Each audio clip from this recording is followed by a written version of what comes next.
Jai Jinendra, everyone. Welcome to today's basic Jainism class.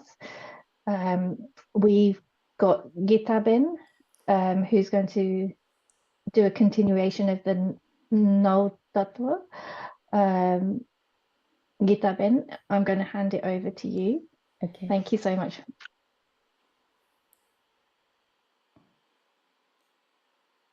Pranam, Savne Pranam, Jai Jinendra. I hope everybody is well and enjoying themselves. I'll start, this is my second lesson, so let's first start with prayers. Om Namo Rihantanam, Namo Siddhanam, Namo Airyanam, Namo Uvajjayanam, Namo Loe Savvasahunam, Esu Panchanamukkaro Savvapava Pranasano, Mangalanam Cha Savvesim Padamam Havai Mangalam. Once again, thank you to Darshana Ben for hosting the second lesson on 9 Tattvas. Today, we will recap briefly what we talked about in the first lesson. I am happy to take any questions that may arise, may have arisen. I will try my best to answer them. If I am unsure, I will seek your permission to look into and come back to you if you wish to provide me with your phone number. Thereafter, we will proceed to creating a pathway to implement the 9 tattvas into our lives.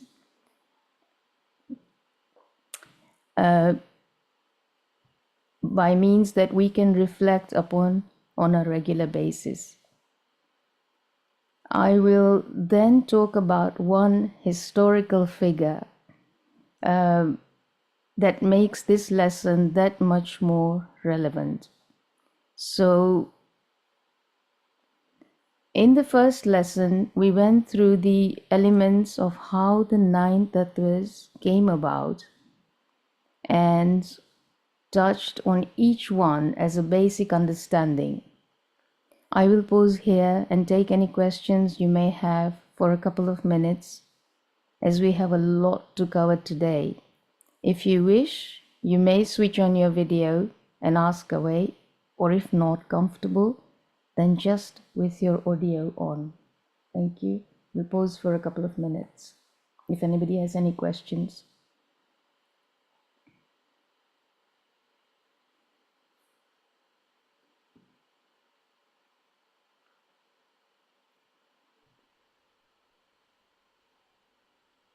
There's no questions in the chat. Okay. Right. Okay. So let's start with creating a pathway. Understanding and implementing the 9 tattvas of Jain philosophy in daily life requires mindful introspection, self-discipline, and continuous reflection. Now, one powerful way to engage with these principles is through daily introspection and journaling, which helps track progress and make conscious efforts to align thoughts, actions, and intentions with spiritual growth.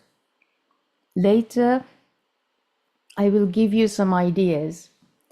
So let's break that down. We will start with looking at stages of a human life and how we can build our lives around the application of 9 of the nerve tattvas of Jain philosophy. So let us look at the stages of life in simplified manner and try and incorporate the tattvas. In other words, create a model of a passage of life that would fit in with the Jain philosophy. Now, I have created this model to put stages of life and applications of how the tattvas relate. So, I'll run through different pictures and tell you what it's all about.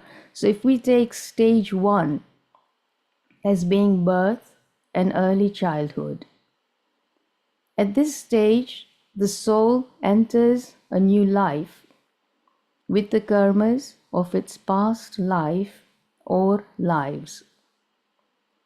The child is still pure and is slowly learning about the world. The tattvas relevant here focus on recognizing the soul and differentiating it from the material world. Then if we move to the second slide, here this is now, this is the child that has recognized, here represents the pure soul, and the child is untainted by karma. The first awareness is the simple sense of being alive. Here you can see a baby on a cushion, bathed in light, symbolizing purity and the soul's untouched state. Then we move into Ajiv, discovery of the material world. So here the pathway we can reflect on is, as the child grows, they start to recognize non-living things around them, objects they can touch and feel and see. As you can see here, you can see a child reaching out to touch a toy, symbolizing the discovery of the material world, but not yet attaching to it. Then we move into childhood.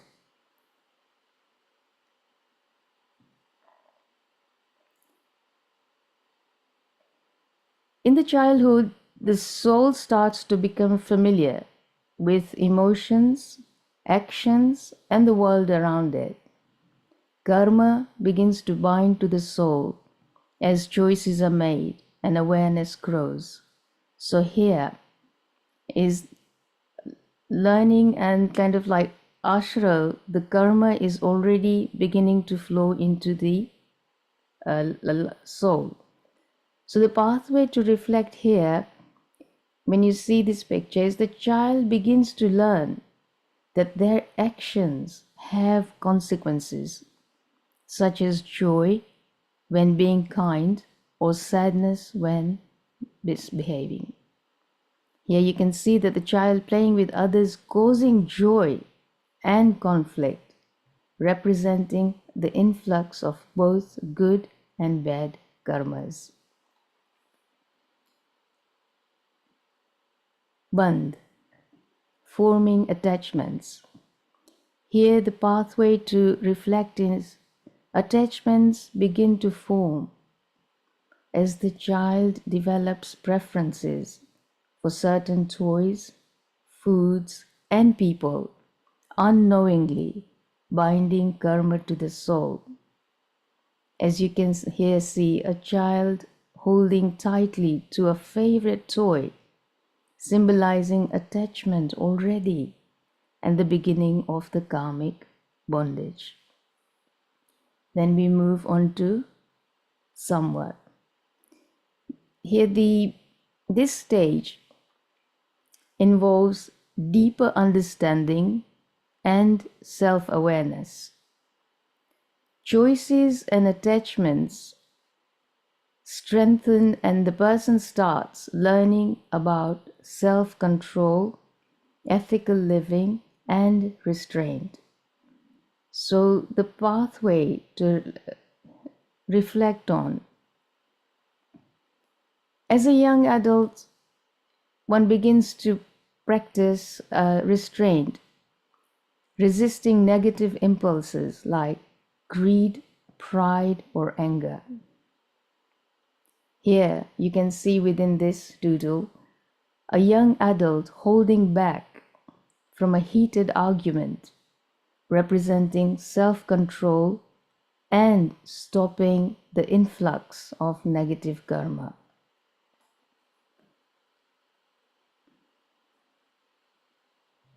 Now we move on to Nirja, beginning the spiritual practices. The pathway for reflection here is the individual may start engaging in practical spiritual practices, meditation, fasting, or repentance that help shed previously accumulated karma. In this illustration, you can see a young adult sitting in meditation or performing a simple act of forgiveness, symbolizing the first steps of karmic purification.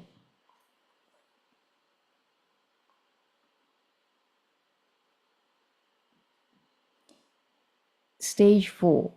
So here in middle age, there is a deeper realization of the nature of life and consequences of one's actions. Focus shifts to spiritual growth, detachment, and making conscious choices. So, looking at the pathway for this is for this punya that you can reflect on would be, as you can see from the picture, in this phase, the individual focuses on good deeds, such as helping others, showing compassion, and ethical living to generate positive karma. A middle aged person offering help to a stranger or working on a community project, representing ethical living and the generation of merit. Now we turn to PAP, avoiding harm. The pathway to reflect on this one is that as awareness grows of the negative consequences of harmful actions, the focus is now on avoiding actions that generate negative karma, such as lying, violence, or greed. In this picture, you can see a person refraining from an unethical decision at work, symbolizing consciousness and avoidance of negative karma.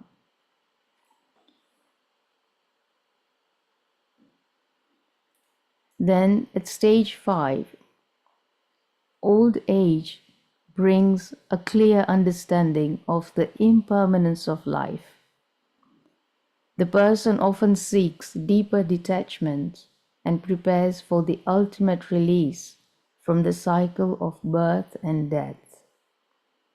The pathway to reflect on this one is, at this stage, the individual seeks detachment from material and emotional attachments. The focus is on liberation from the cycle of birth and death. So that means even punya has to be eradicated at that stage.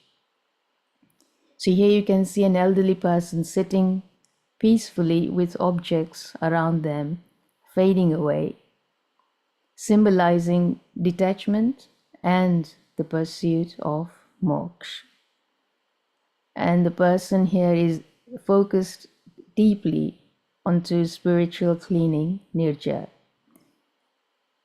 The reflection again, a little bit more, would be the elderly person's focus focuses even more intensely on shedding accumulated karma through repentance, meditation, and other spiritual practices. As you can see, an elderly person fasting or engaging in deep meditation, representing a concentrated effort to purify the soul. Okay. Can you elaborate more on that, Nick?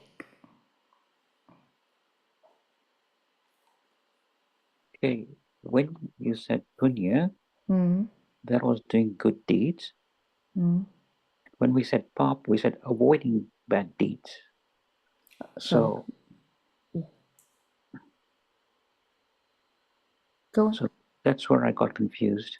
Oh, okay. Mm. Sorry, my mistake. I must have used the wrong words. Sorry. Okay. So, so overall pathway, life journey through the nine tattvas. Across all stages, there is a progression from the innocence of early life that we saw at the beginning through the attachments and karma of adulthood to the wisdom and detachment of old age. Walking the path of the nine tattvas is about understanding is about understanding and consciously controlling karma at each stage with the ultimate goal of achieving moksha. We can now look at how to create a pathway to include these tattvas into our daily lives. Any thoughts here? How we could create a pathway to include tattvas into our daily lives by having just seen the 5 stages of life from being born to old age and then to moksha.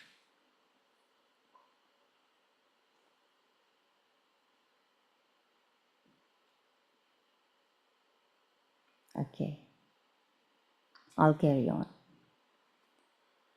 Understanding and implementing the 9 tattvas of Jain philosophy in daily life requires mindful introspection, self-discipline, and continuous reflection. One powerful way to engage with these principles is through daily introspection and journaling, which I am an advocate of for a very long time now. Journaling in my old days used to be an exercise, writing in a notebook diary, and then have now shifted to electronic journaling. This form of exercise helps track progress and make conscious efforts to align thoughts, actions, and intentions with spiritual growth. So, let us look at a pathway for each tattva, along with introspection and journaling ideas to help implement these principles in daily life. So, let's take Jeev, the first tattva, the soul.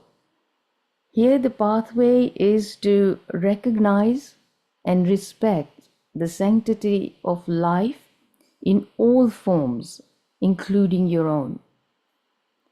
Understand that the essence of every living being is the soul, which is eternal and conscious. So, the daily introspection you could look at is ask yourself, did I honor the sanctity of life today? Did I treat all living beings, including myself, with kindness and respect? So, with those two, your journaling exercise could be something like write down how you interacted with others today. Did you express compassion?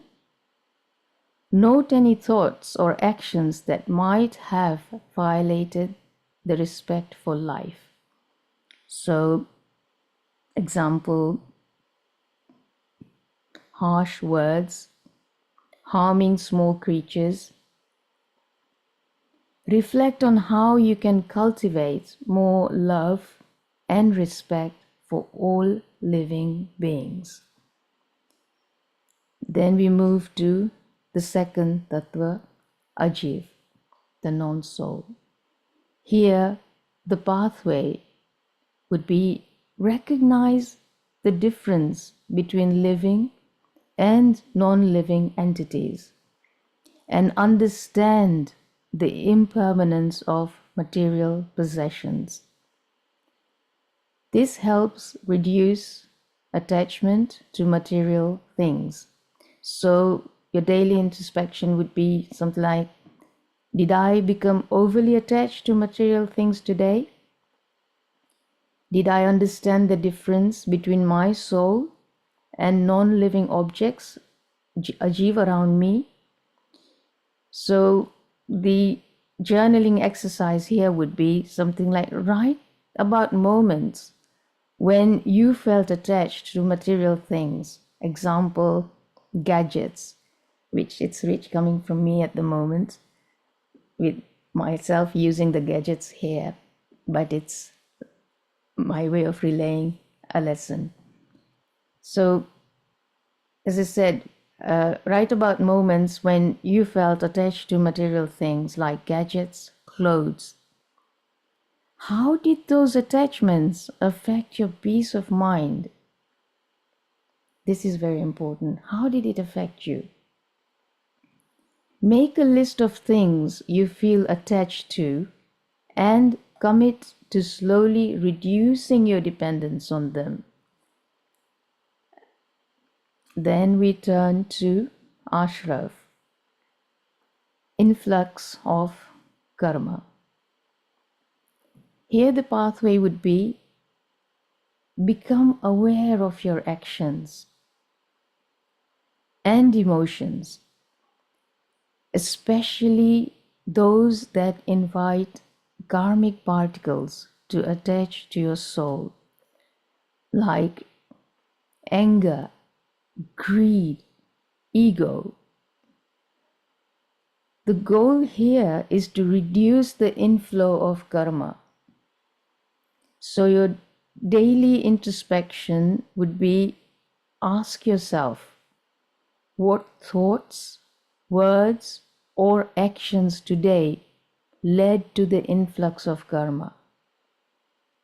Did I act out of anger, greed, or pride? Your journaling exercise could be something like, reflect on moments of emotional imbalance, like anger, jealousy, etc.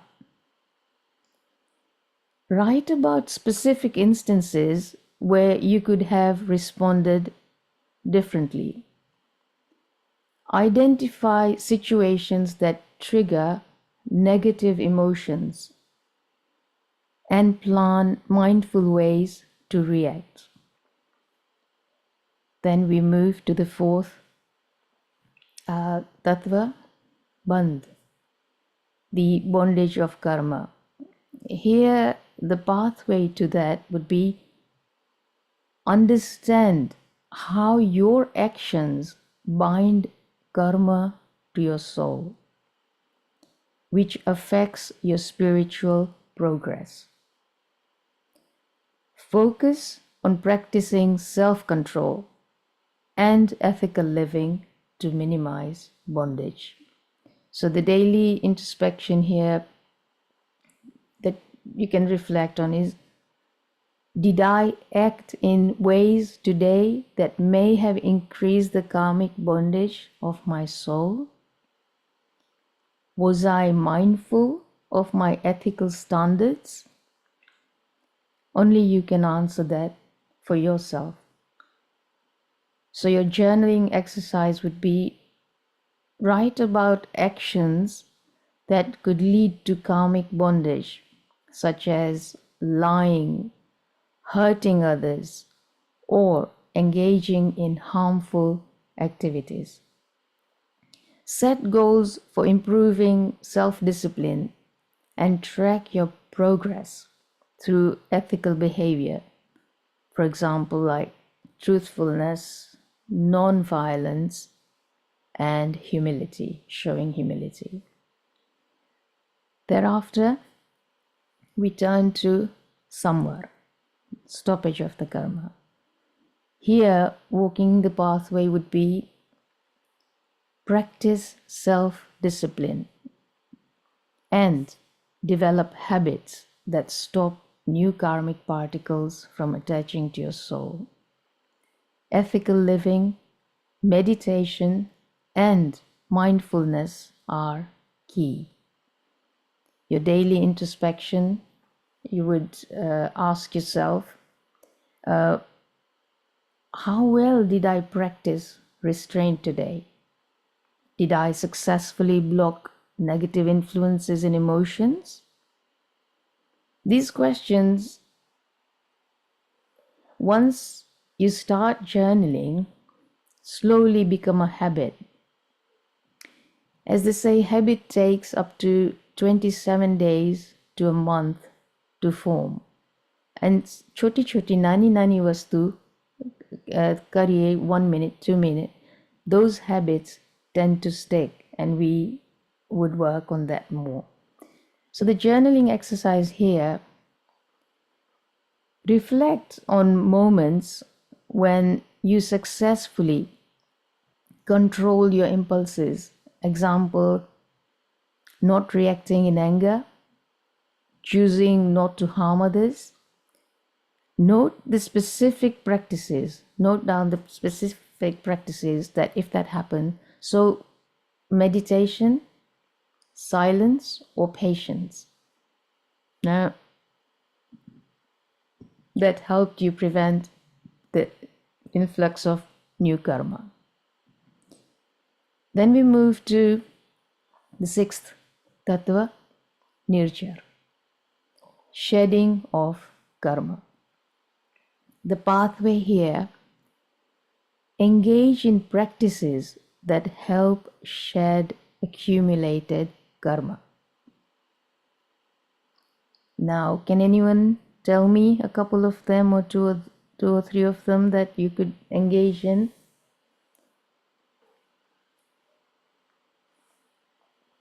What sort of activity that you could engage in that would help you prevent the influx of new karma?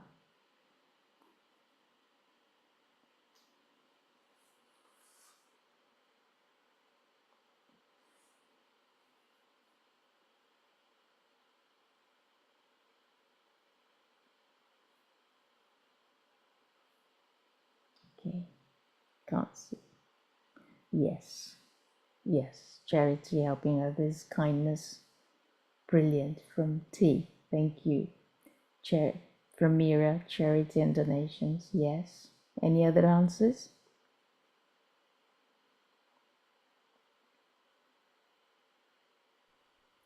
Pranam. Ji. Jinendra. Can we say like a tap, swadhyay, dhyan? Ha. Yes. Yeah. Yes, you can. Thank you.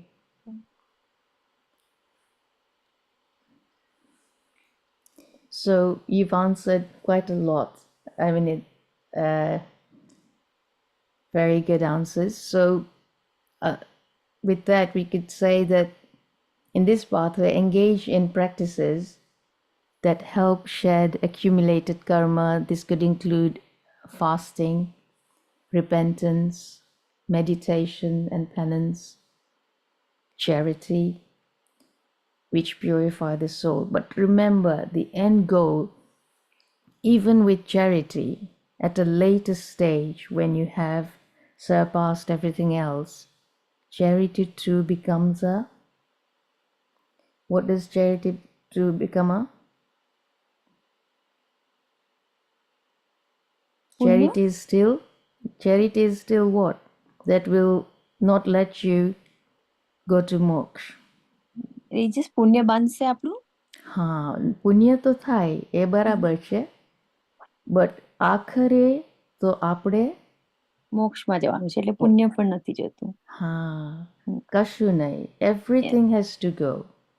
So even though we think punya is the best thing to do, but eventually if you want to go to moksha તો એને પણ જવા દેવું પડે.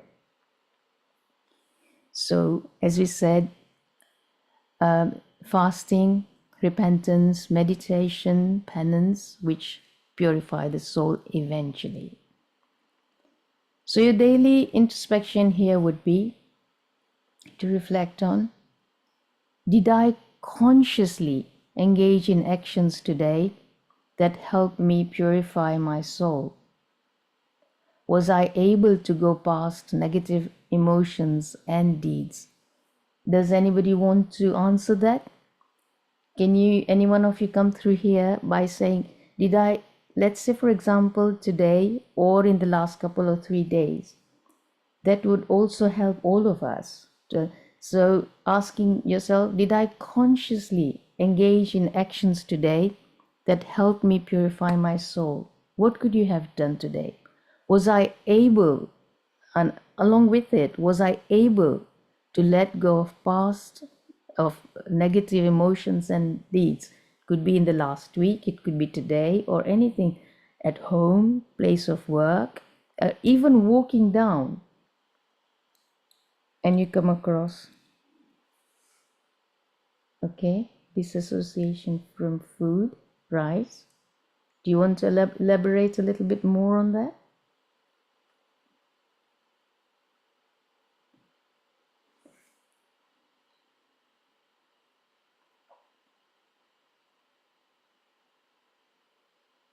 Okay, so true, very true, well done. Eating is an attachment as well. So when they say ke chele jare, we'll talk about it later. Salekhna laye che, e પણ જતું કરવું પડે છે. Yes, Parul, looking how we speak to one another. Yes, absolutely. Anything else? Was there something that, if you don't mind sharing, that's something that you could have done today that now when you retrospectively think about it, go, oh, yes, that was something I did wrong today. How do I correct my way? So anyway, let's carry on.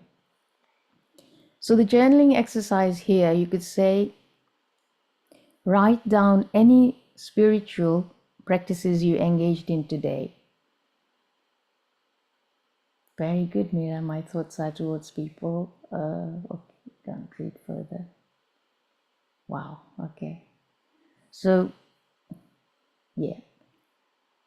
So you could say, for example, write down any spiritual practices you engaged in today. Could have been meditation, perhaps ambelche, so you could have been fasting, or you could have forgiven somebody in some way, and how they helped you feel lighter or more connected to your soul.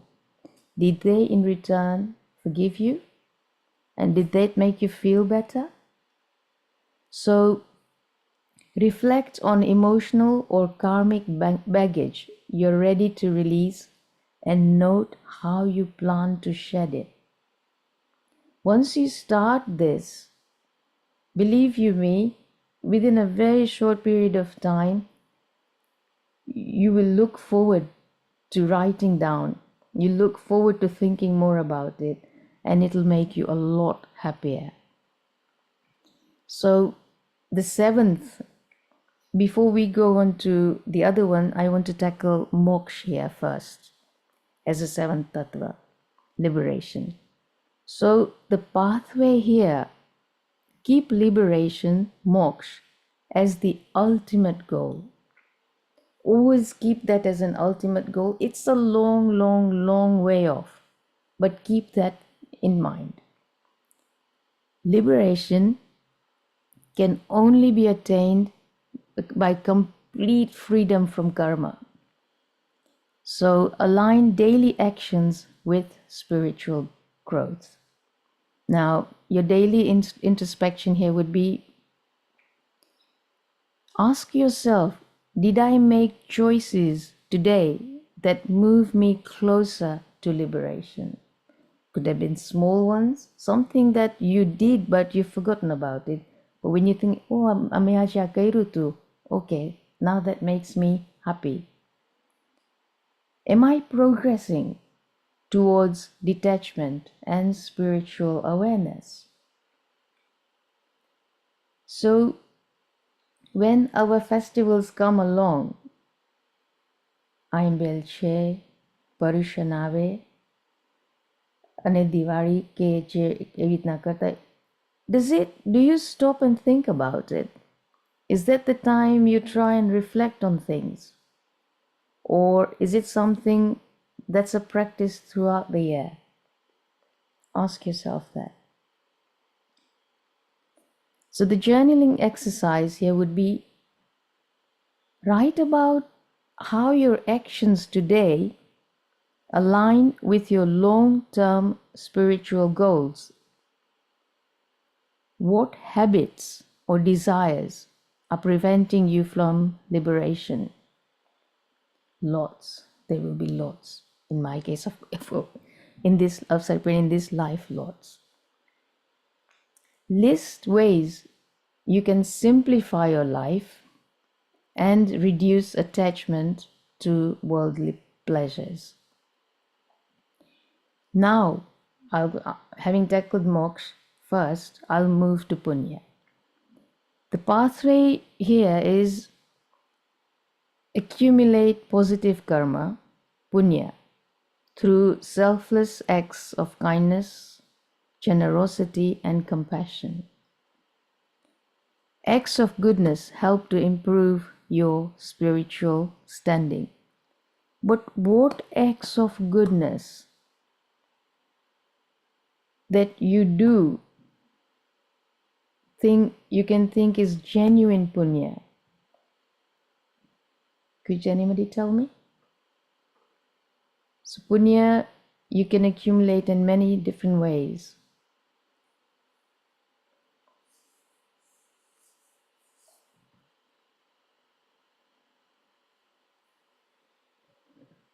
Yeah. Yes, husband. Kind words. Anything else?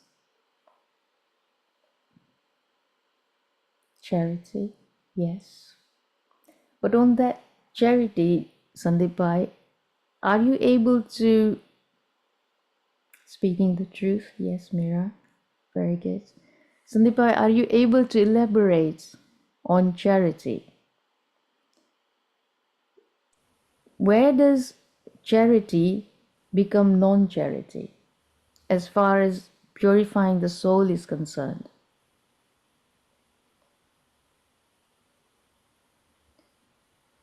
Yes, donating without gloating. But Sandeepai, I would love to hear from you. Somebody's answered the question, but can you come through, Sandeepai? Basically, helping others who are less fortunate. I mean, that's what I mean by charity. If it becomes negative when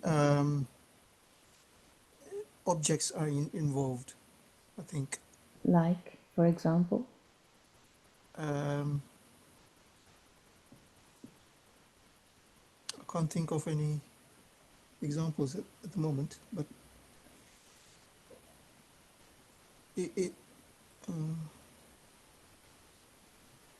I'm not sure about this.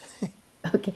Anyway, have a think about it, and you can always stop me towards the end and tell me about it. But somebody's already written an answer, beautiful one, that I will go through all of them towards the end.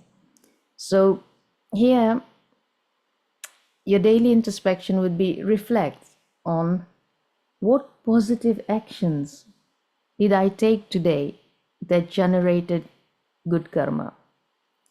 Was I compassionate, generous, and mindful of others' needs? Some of you have already answered. Yes, Parul, we can help out at home. Yes. So remember, if you can say, was I compassionate? Did I do something? And all these three things, compassionate, generous, and mindful of others' needs, did I do that to boost my ego? Or did I genuinely did that without wanting any form of accolade. That's worth thinking about. So your journaling exercise here would be list your good deeds for the day, no matter how small. Helping a colleague, donating, kind words, but that is in your journal to go back and read. And reflect on how those actions made you feel and how they contributed to positive energy in your life. Plan more opportunities for selfless service. And when I say plan more opportunities for selfless service, what am I talking about?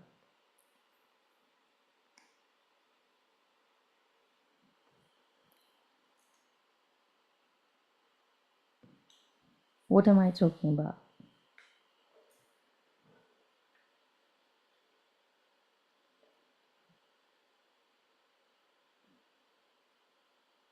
Yes. But I specifically want these two words. What am I talking about when I say selfless service?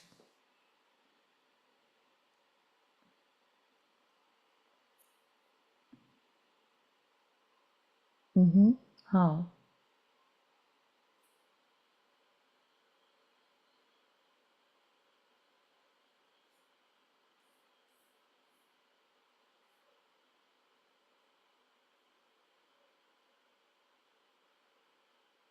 Yes, Mira, no, it's not off the topic at all. Yes, salute to Ratan Tata Sir. Yeah, he is one great example. DLS, no expectations. Yes, self-service, volunteering for a good cause without any. Yes, thank you. Great, great answers. So, along with it, the pathway.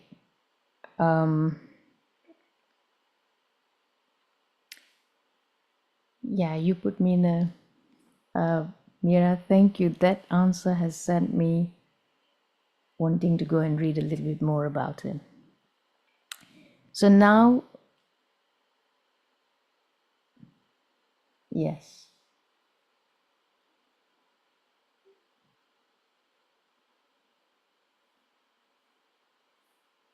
as we help other people, we are making new friends. True, Parul, true. He is an exceptional human, so much to learn from him. Yes, Mira, definitely, definitely. So now let's move on to the ninth tattva, Pap, demerit. Avoid actions to accumulate negative karma, Pap, such as dishonesty, violence, and selfishness. We saw selfless, Pap here saying selfishness. What do these actions lead to? What would these actions lead to? And what will it hinder? With selfishness, dishonesty, if on one hand we are trying to follow the Jain philosophy, but with it we try there is if we kind of like a dishonesty, violence, selfishness, what does that lead to? What does that lead to?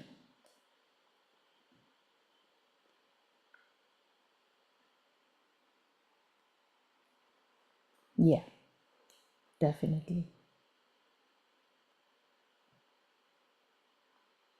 Yes, yes. Brilliant answers. Yes. Yeah. Yes. Yes, Bar. Yes. Absolutely. Such as dishonesty, violence, and selfishness. Yeah.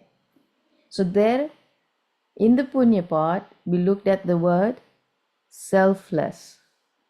Remember that when we journal some things, we put tags, we pin those words. And in here, pathway, on the other, path side of it, we're putting selfishness. So ask yourself, how was I selfish today? What did I do? What do these actions lead to? What do you think these actions lead to? It would lead to suffering and hinder spiritual progress. So your daily introspection here would be, ask yourself, did I engage in any actions today that might generate negative karma? It could be middle of the day.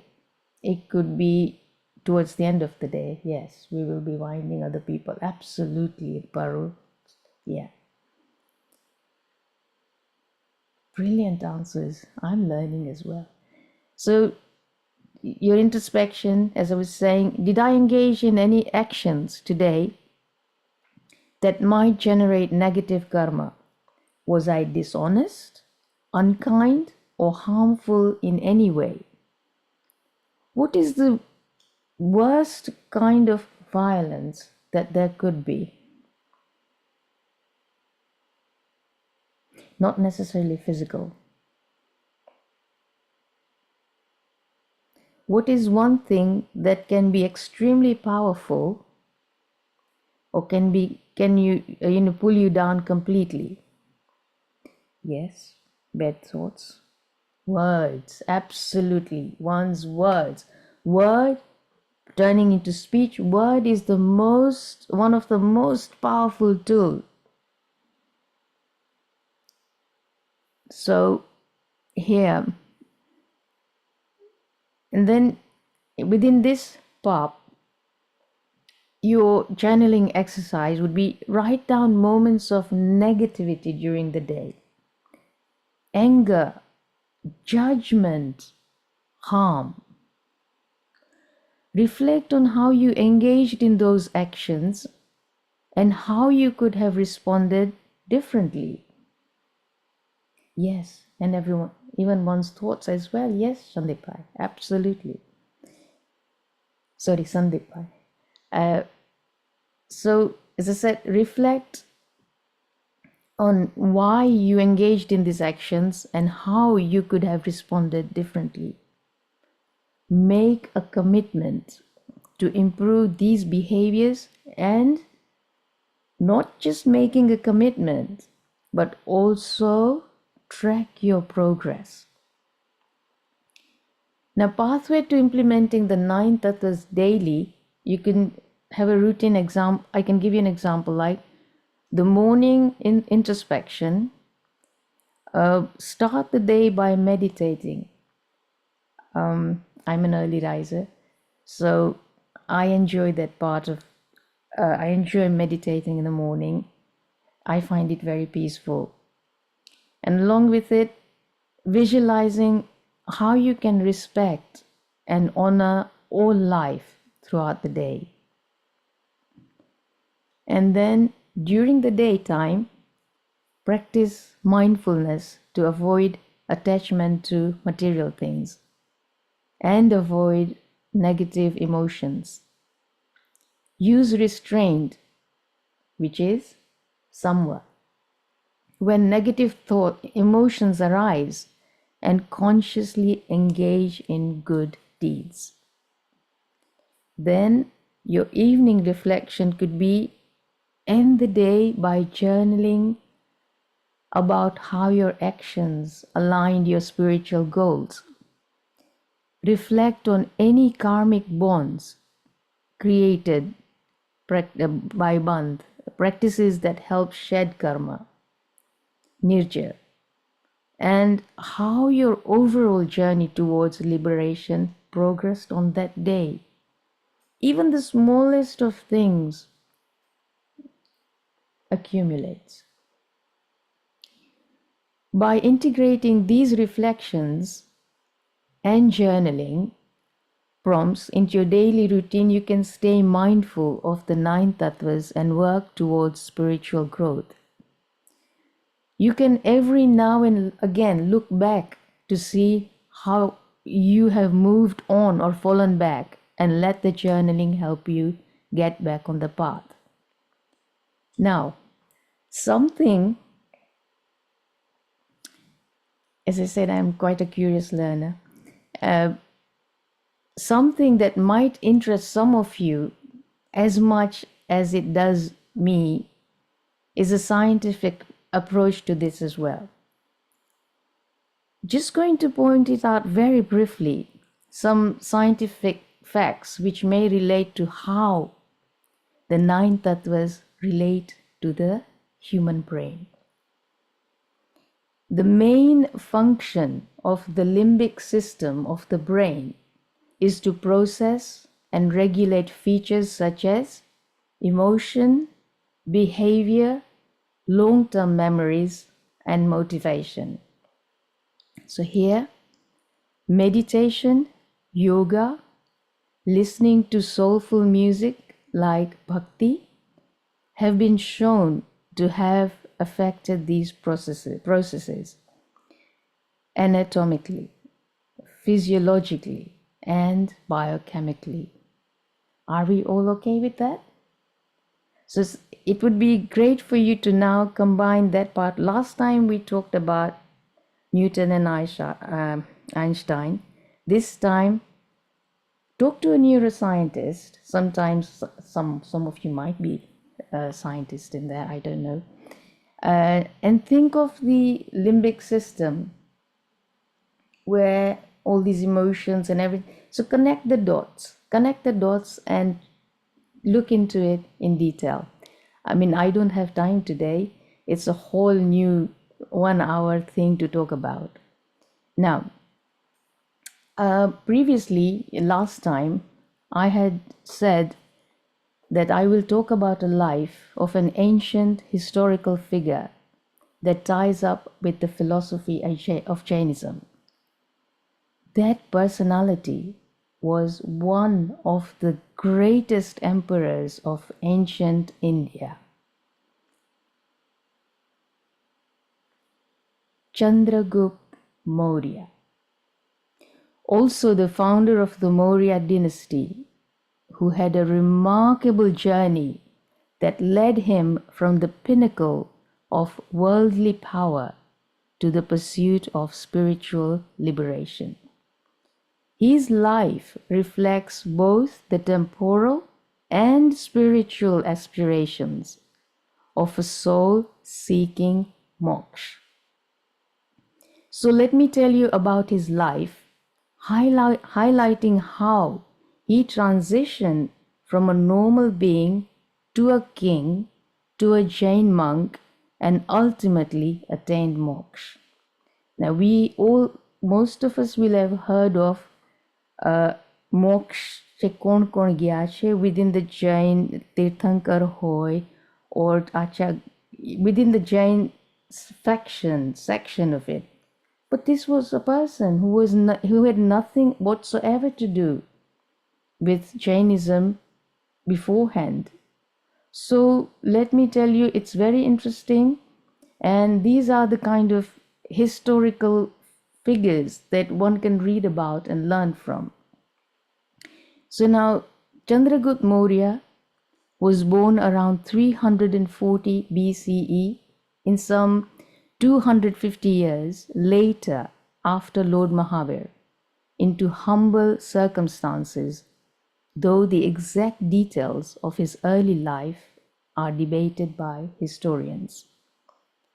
According to some sources, Chandragupta was born to a low caste family or possibly to a Kshatriya family that had fallen on hard times.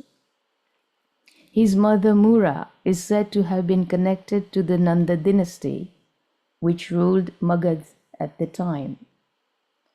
Chandragupta's early life was full of struggles, but his fortunes changed when he came under the mentorship of Chanakya, who was known also as Kautilya, a brilliant scholar and political strategist.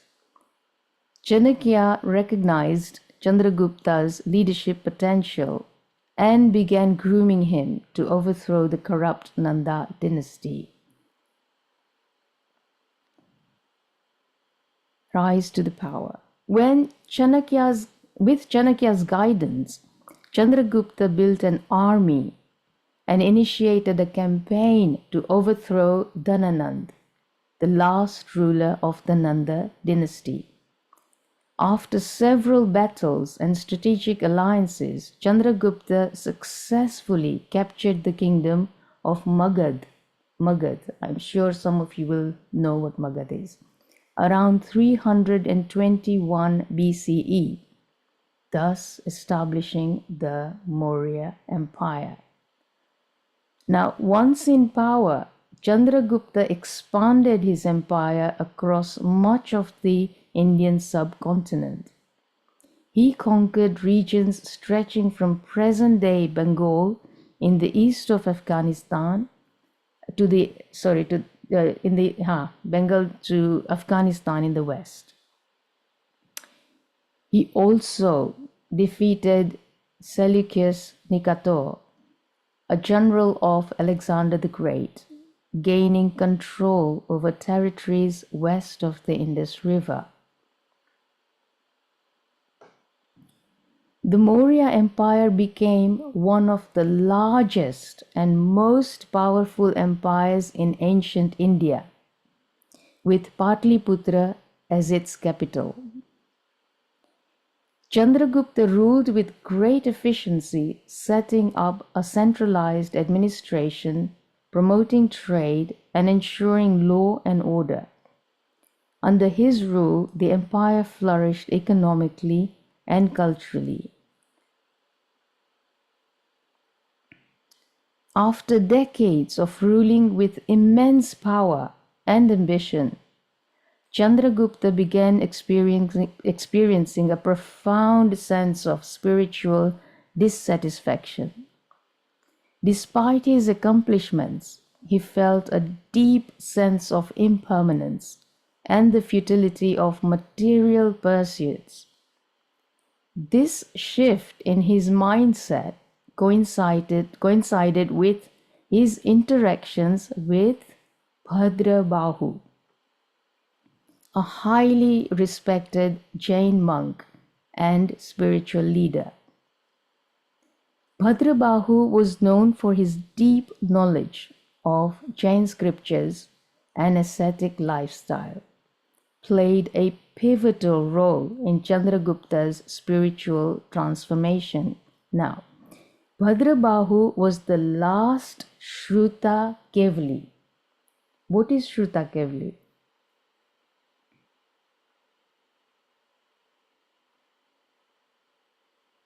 Does anyone know what Shruta Knowledge of Kevali? Chautpurva? Yes, absolutely.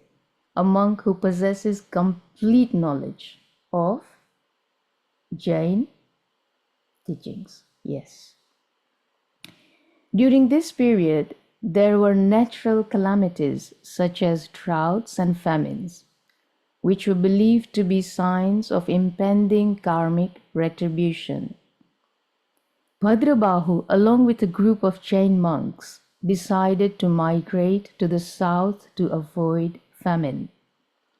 Chandragupta, by this time deeply influenced by Bhadrabahu's teachings on ahimsa, non-violence, renunciation, and self-realization, decided to renounce his kingdom and follow Bhadrabahu.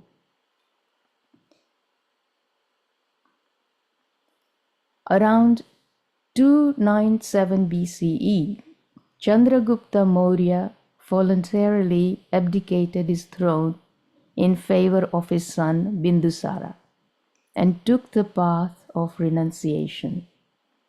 This was a pivotal moment in his life. Chandragupta, now disillusioned by the transient nature of power and wealth, decided to dedicate the rest of his life to the spiritual pursuit of liberation. He traveled with Bhadrabahu to Shravan Belgola.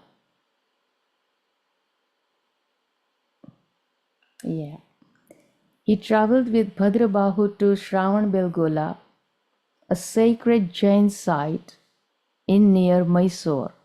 in present-day Karnataka state.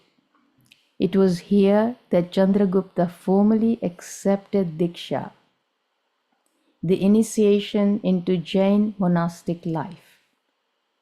By becoming a Jain monk, he took vows of non-violence, truthfulness, celibacy, and renunciation of all worldly possessions.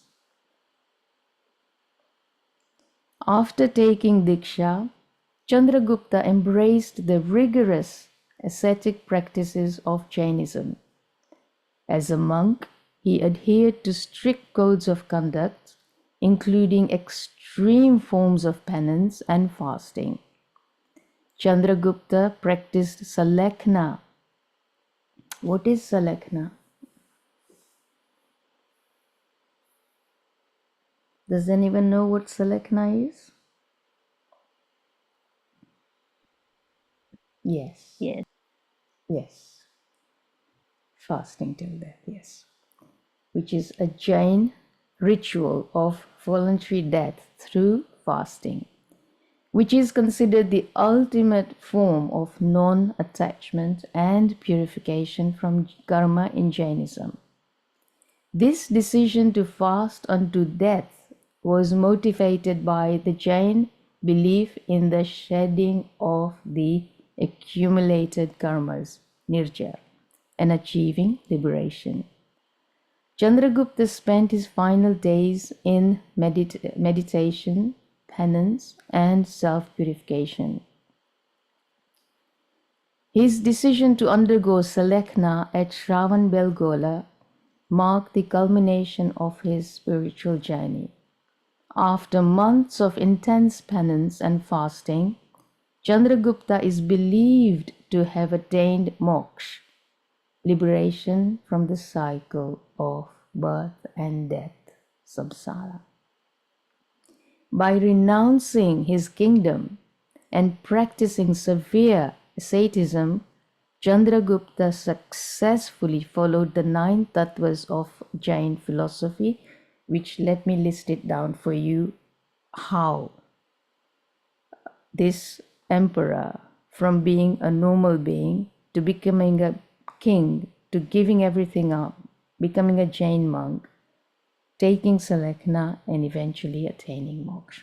So, Jeev, he realized the distinction between his soul and worldly attachments, leading to his renunciation of the empire. With Ajiv, Chandragupta abandoned all material possessions, recognizing that they were impermanent and separate from his true self. Then Ashraf. By leading a life of strict asceticism and adopting the path of non-violence, he minimized the influx of new karma. Bondage of karma. His practice of renunciation helped him avoid actions that could further bind him to the cycle of life and death. Samvar, stoppage of the karma. Through Jain vows and penance, Chandragupta stopped the influx of karmas. With nirjar, shedding of the karma, fasting and penance helped Chandragupta shed accumulated karmas. Punya, the meritorious karma. His acts of compassion, non-violence, and spiritual discipline generated positive karmas. Pap, the sinful karma. By abandoning the pursuit of power, he avoided the negative karmas associated with ruling and warfare. And moksha, the liberation.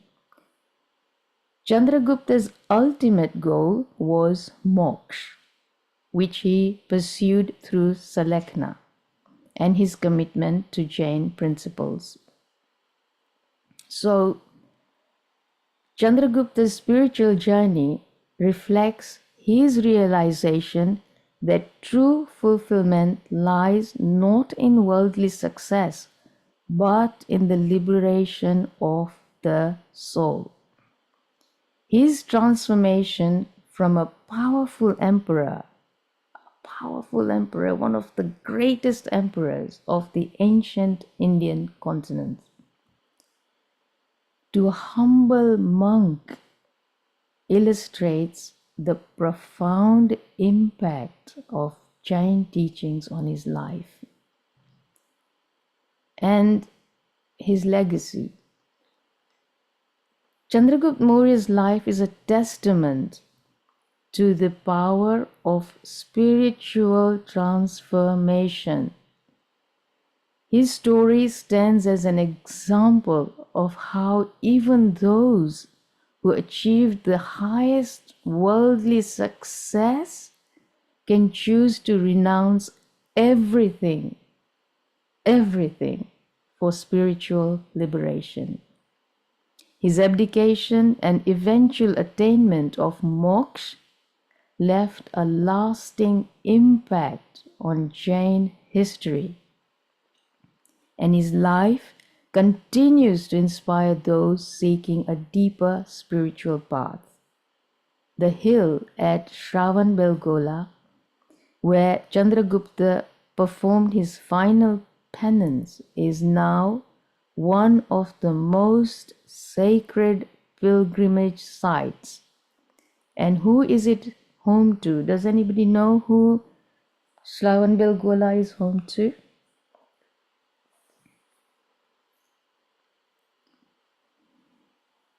Can anybody tell me?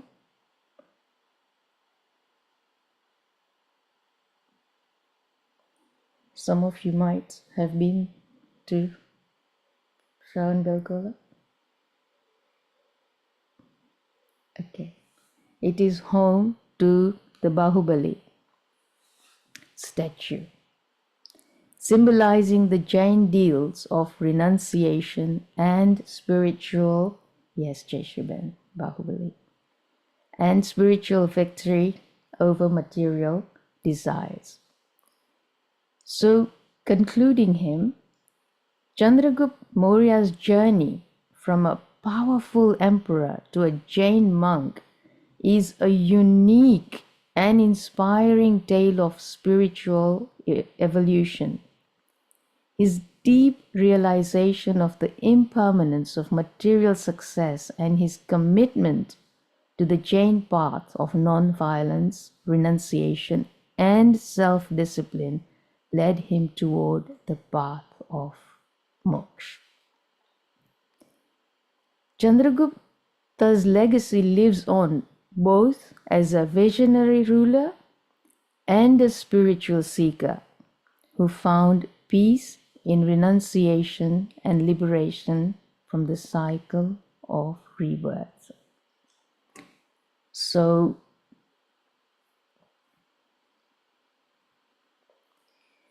these were the two condensed classes on the basic understanding of the 9 tattvas. Before I ask Darshanaben to open the forum for a few minutes, I would like to thank each and every one of you who joined the first class and this class as well.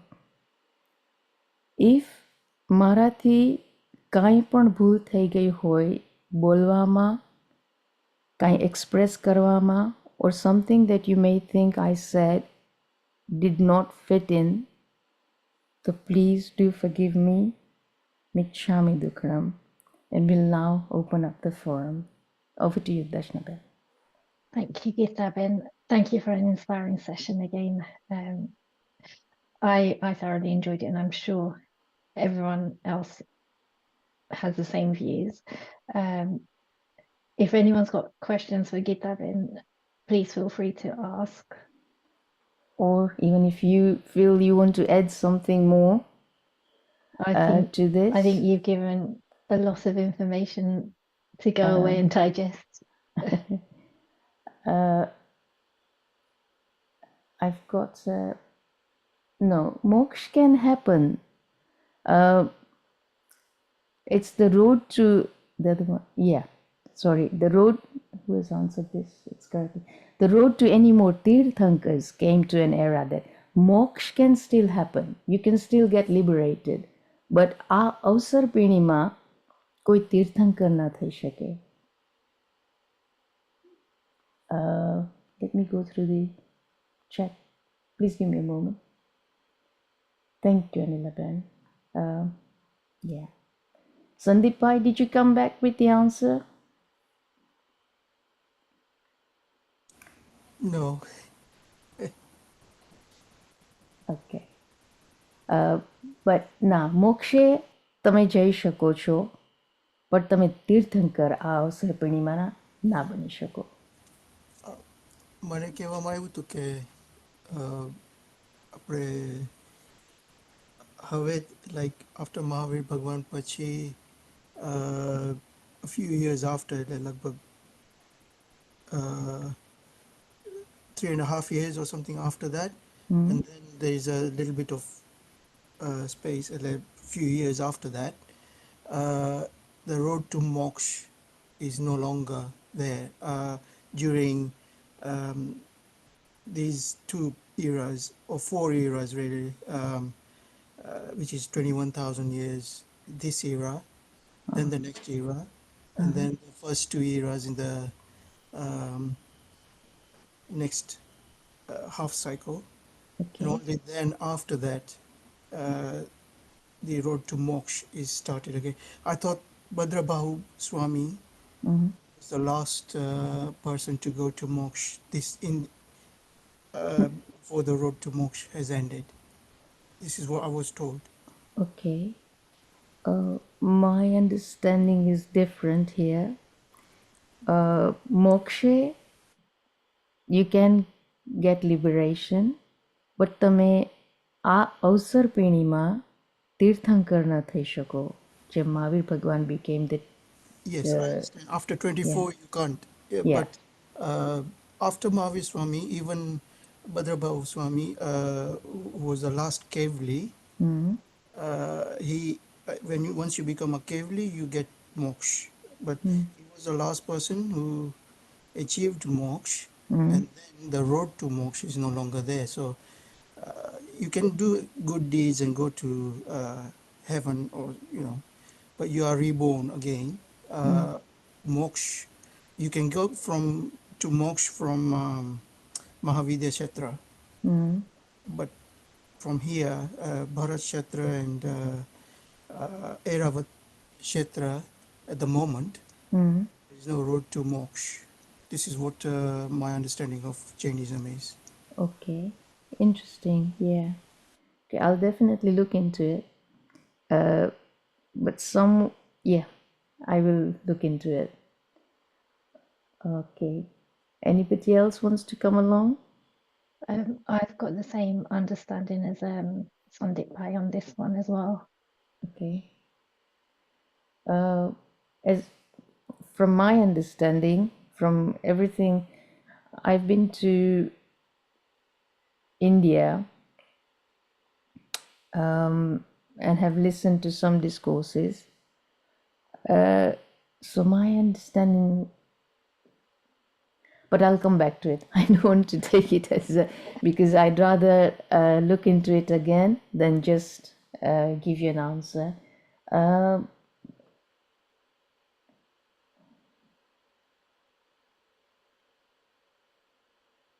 So how many of you here will start journaling from today? You know, nowadays, well, I do electronic journaling now, but if I were to show you my stack of, you'd be fed up to look at it, books that I've journaled into. There's so many apps now that you could start journaling into. There's a day one, I think, yeah, and so many more. So do let me know in future if anybody has started thinking about journaling.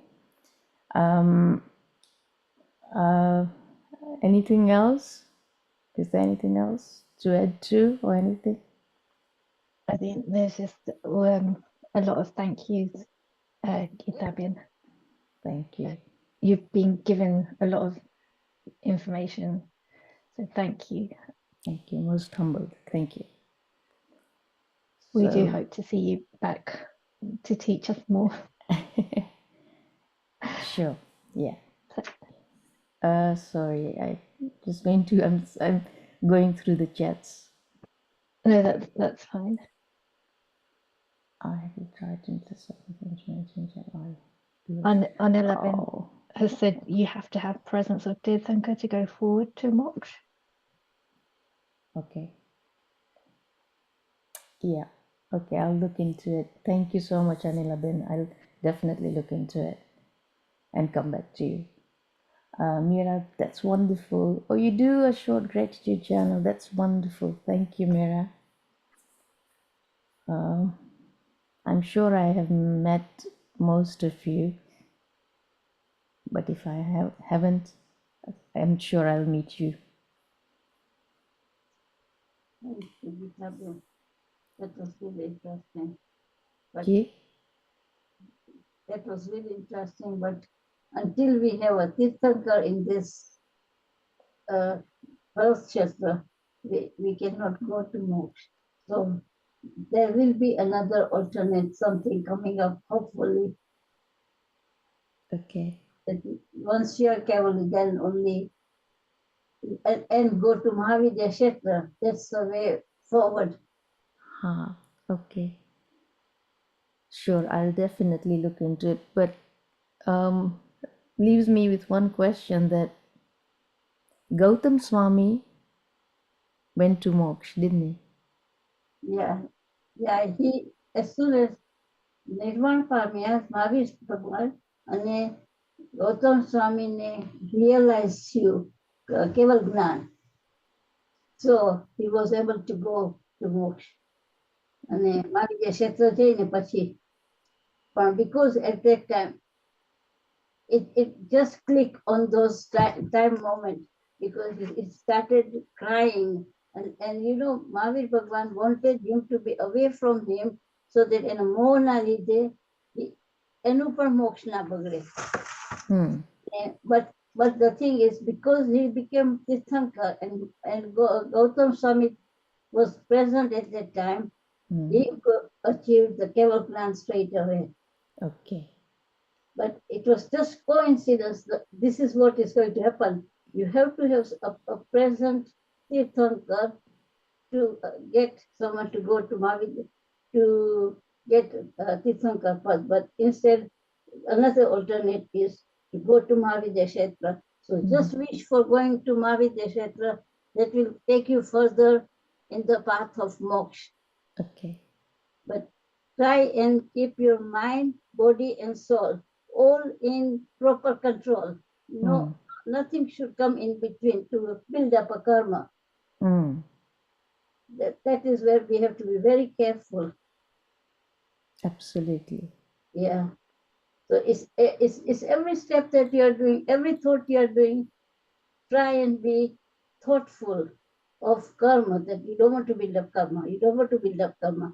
And gradually you will come to that stage, but aim for going to Mahavidya Kshetra.